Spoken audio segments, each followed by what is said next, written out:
Hello everyone. Today I'm going to talk to you about some of the different ways that you can do error handling within Informatica Cloud Real Time. We're going to look at 5 different patterns, but by no means is this an exhaustive list. The actual pattern that you choose would depend on your business requirements. I'm also going to use a guide to drive through this demo. Let me launch the error handling guide here.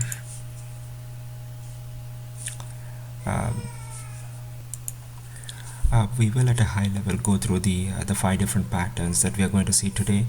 The first one is the connection failure. This is an example of a synchronous call. The example that we are going to show is user tries to create an account in Salesforce. The credentials for the Salesforce connector are not right. They're not up to date. What happens in this case? How does the process return the error message to the user is what we are going to see. And the second example is synchronization failure. This is an asynchronous pattern. Let us say we have a lead synchronization between Salesforce and Oracle, and the actual request that comes to Informatica is by means of an outbound message from Salesforce. As you know, the outbound message itself is a fire and forget. So when the lead synchronization is triggered, the user absolutely has no idea if the synchronization was a success or a failure, because this is a headless process. In this case, what we do is we capture the error message and we write it to a custom object in Salesforce, so that user will have an account of all the failures that occurred for all these synchronizations. The third pattern that we are going to look at is Retry Service. Let us say we are calling a web service and that web service is down. How do you want to handle such a scenario? You could write your own custom retry service. In our case, for example, we retry 5 times and then we finally log in message saying, hey, the service is not up. Please take corrective action on your side or something like that. The fourth pattern that we are going to look at is subprocess fault handling. What is a subprocess? A subprocess is wherein you group related activities together. It's a logical unit of work. So we'll show you the pattern wherein you could do a fault handling specific to a subprocess. You could do compensation specific to a subprocess. And finally, the last pattern that we'll talk about is alert service. This is something that we provide out of the box. What happens when you encounter an unexpected fault? We'll show you the 2 different ways that you can handle such a scenario. So let's look at the first pattern, which is connection failure. As soon as I click on this button, we try to create an account in the backend, and let's see if the account is successful or not. Just a reminder that this is a synchronous pattern. So what happened? Account creation failed. So as soon as I click that button, behind the scenes, a process got triggered. It tried to create an account in Salesforce, but my connector credentials were not right. So the account creation failed. Salesforce responded back with an error message, which Informatica Cloud Real Time Process captured and then sent it back to the user. The code is called create data exception because you're trying to create an account, and the error text is invalid username, password, security token, or user logged out, the standard error message that Salesforce displays in case of issue with the authentication. So let's actually look at the process, the runtime process. I'm going to refresh my page. This is the process, the latest one. It's called create new account. So as I said before, I'm going to use the guide to drive through these patterns. So in my case, the guide actually called this particular process. So I'm going to create an account. I have a fault handler for this particular service call. In this case, the account creation failed. You can actually look at the code. This was the same thing that we displayed back to the guide. And then you have a reason. Note that there are some technical details in this error message. If I'm a business user, I don't really care about all these technical details. I want the actual message that I can understand. So what I've done is I've actually captured the message, stripped out the piece that the user doesn't need, and I'm only showing him the one that concerns him. So that's how you do fault handling, and this is a synchronous call, and that's what you see here. So let's go back one step and look at the second pattern. Just to recap, synchronization failure is wherein you're triggering a process by means of outbound message. So it's a headless process. You have no idea if the integration succeeds or fails, but you would definitely want to keep a track of all the failures. So how do you achieve that? In our case, we have a lead synchronization between Salesforce and Oracle, and I'm going to simulate a fault in Oracle. So it's going to throw an exception upon synchronization of that particular record. And what I'm going to do is I'm going to write it to a custom object in Salesforce so that you can actually create a report in Salesforce with all these error messages. Or you could take those details and go back to Informatica Cloud Real Time, put in those details, try to retrieve that process and see why that process failed. So those are some of the things that we are going to look at in this particular pattern. So let me click this button. Alright, so we're going to demonstrate this by means of an outbound message. So I'm going to log into my Salesforce org. I'm going to look at leads. I'm going to synchronize this particular lead, edit, save. This should trigger a outbound message, and it should create a new process in Informatica. Synchronize leads, exactly. This is what I was looking for. And in order to simulate the fault, what I'm doing is I'm trying to create the lead. I'm not really checking if the lead exists, then update that lead. But in my database, I actually have a lead with that particular name. So obviously, the lead creation is going to fail with a primary key violation error. That's not the interesting part. The interesting part is how I'm actually capturing this error message and conveying it. So in this case, I actually catch the fault and I'm creating a record in Salesforce. So I have a custom object which takes in all these parameters, the actual process ID, which is very important for real time. Why is the process ID important? Let's say you have thousands of these synchronizations that happen during a day. With the process ID, it's very easy to come and look for a process. It's already open, so that's why it's showing this, but you can just put in the process here, and it will take you, rather the process ID here, and it will take you to that particular process. You have the actual process name, the error code, and the error message. So let's go to Salesforce and see how this log looks like. Okay, it's today, 2/28.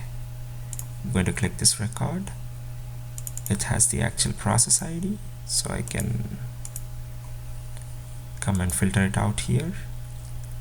The process name, actual error code, actual error description, and the Salesforce object ID. So you could easily generate a report with all these errors, and then later come back to Informatica and use the information from the report to retrieve the process and troubleshoot the process. So this is an example of an asynchronous pattern. Alright, let's go back one step and let's look at the third pattern, which would be retry service. This is an example of a custom retry service. Let us say that the target service is down. How do you handle such a scenario? In our case, what we're going to do is we're going to call a process that subsequently calls a service. In this case, the service itself is down. We'll try 5 times to see if the service was up while we were retrying, and then we'll log each of these errors to the custom object in Salesforce, and finally, after retrying for 5 times, we just give up. So let us put in the time interval between each retry. I'm going to say 10 seconds, and I'm going to say continue.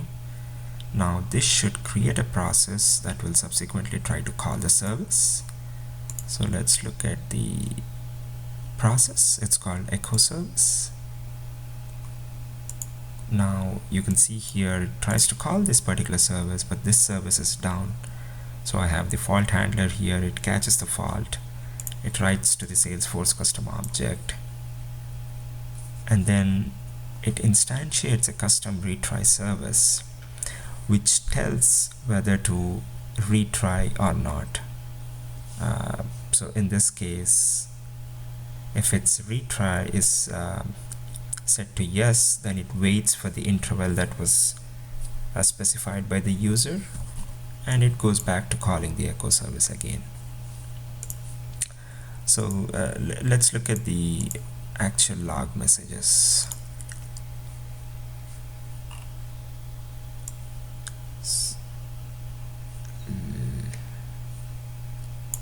Let me see if I can modify this filter. Yep. Alright, so this is the first attempt. It says there is no service name found called echo service. Attempt number 2, attempt number 3, attempt number 4, attempt number 5, and then finally it says I've retried 5 times and not retry any further. So that's actually the main process, but it's the retry service that's driving this particular process, and that's driving the retry logic in this case. So let's look at the retry service. I'm saying if process name is so and so, and if the service that you're calling is so and so, then if retry attempts is less than 5, set yes to retry, otherwise you end. So in this case, you call this service, it fails, you come here, you log the error to Salesforce, and then you call the retry service, which will tell you if you should do further retries. If you're doing further retries, then you wait for whatever the user put in there. So I put in 10 seconds, so I'm going to wait 10 seconds, and then I'm going to call the service again. So this is an example of a custom retry service. You could have a single retry service, put in all your conditions for different services, different processes. So you could have service A, if it's down, you retry 10 times, whereas for service B you just want to retry a couple of times based on your actual business requirements. You could incorporate all that logic within the process. Alright, so let's go back to the fourth pattern, which is the subprocess fault handling. As I said before, subprocess is wherein you want to group related activities together, you want to perform a logical unit of work. So how do you handle faults within a subprocess? And how am I going to show that to you? In this case, I'm going to call a process that calls 2 subprocesses in parallel, and when each of those fault, I'm going to show you how we handle each of those faults within the same process. So the key here is to show you, depending on where we are at the process, we can do different levels of fault handling. As soon as I say continue here, it actually goes and calls the subprocesses.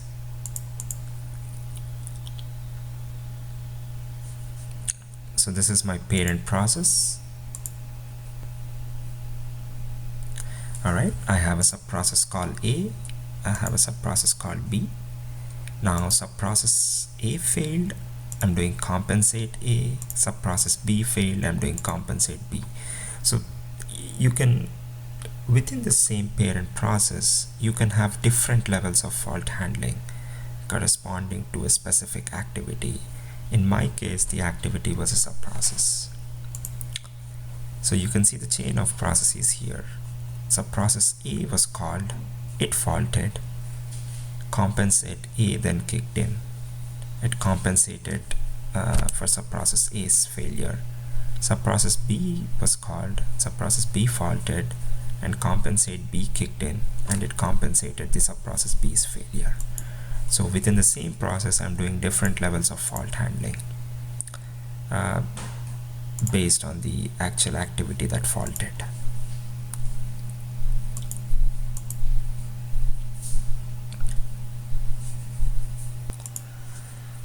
The last pattern that we are going to look at is the alert service.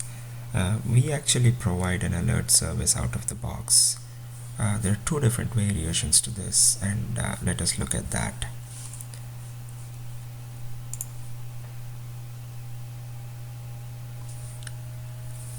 So when does this alert service kick in?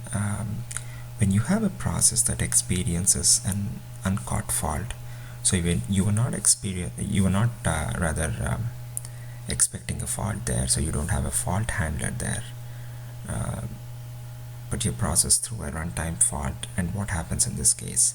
If you enable the alert service, then we provide two different versions of this alert service. The default one, which just sends an email to the user with the information regarding that particular fault. The other one is the custom alert service, wherein we give you a WSDL interface that you implement, and you can basically put in your own logic inside the process, and whenever you have an uncaught fault, the Informatica Cloud Real Time server immediately instantiates that particular process, and whatever logic you put in that process will execute. So before actually going through the demo, there are a couple of configuration items that we need to take care into before the alert service is enabled. So in the admin console, you have two services, alert and email. You configure your email service, you put in the username and the password and all the other details. And then in the alert service section, you have two options. If it's custom service, then you put in the service that you implemented, the process that you implemented. So this is the custom process that you created. Whereas if you say send email, it will use the information in the email service section to send the email with all the fault details.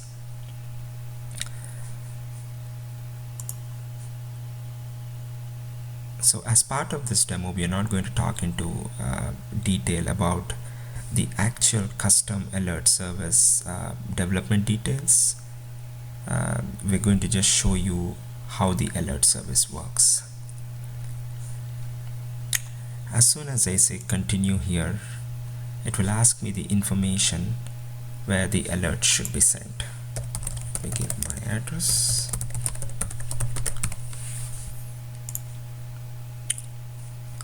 So as soon as I say continue here, it will instantiate a process that will experience an uncaught fault alert and immediately send an email to the previously provided address.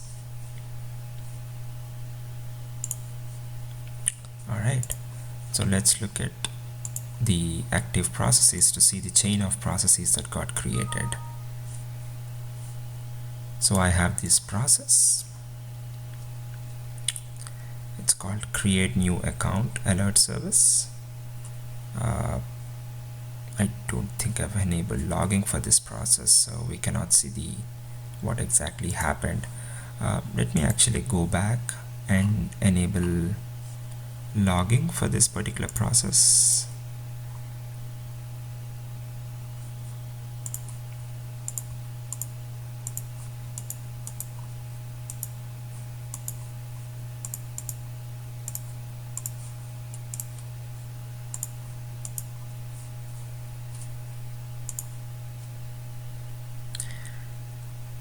Alright, it just took time, I'm sorry. I had logging enabled. But yeah, so this process, if I go back to the active processes, is actually suspended faulting. That's because I didn't have a fault handler. I was trying to create an account. Note that this was the same use case that we had in step 1. We were trying to create an account in Salesforce. The credentials were wrong, but there I had a fault handler. It captured the fault and sent back the error message. In this case, I don't have a fault handler, so this is an unexpected fault. So in this case, my process just gets suspended. Let me close the unwanted ones. So if I go into the detailed view, I can actually look at the same error that I had in the very first error pattern. My credentials are wrong. The important thing here is this process, uncaught fault alert, which got triggered. This is my custom alert service. As you can see here, I have a configuration that I'm loading. The configuration just has the from email address, the to email address, and the email address that was entered from the screen. So as soon as the user enters that information, I'm updating the configuration file with these details. It loads the configuration file and it sends an email with all those details. And the actual email looks like this. I have a fault for tenant 12kn and process create new account alert service. The fault details are it's a create data exception and it's an authentication failure. So this is an example of a custom alert service. A couple of things that you want to keep in mind if you want the alert service to get instantiated. The suspend on fault has to be turned on. If this is not turned on, the alert service is not enabled. So this is mandatory. And then you would have to go to the admin properties and then configure the alert service, configure the email service. Those are the two things that you would want to do. The email service is mandatory if you're using the default alert service. In my case, even though it was a custom alert service, I was still sending an email, but I was dynamically providing the email address to the custom alert service so that it could send the email to that particular recipient. So that was the only difference. But you could have your own logic inside a custom alert service. As I said, you have to implement this interface, the WSDL that we provide out of the box, and the server immediately instantiates this process. And you could do anything within this process. Alright, so that's it with the error handling patterns. I hope this gives you an idea when you're implementing the error handling framework for your organization's requirements. Thank you.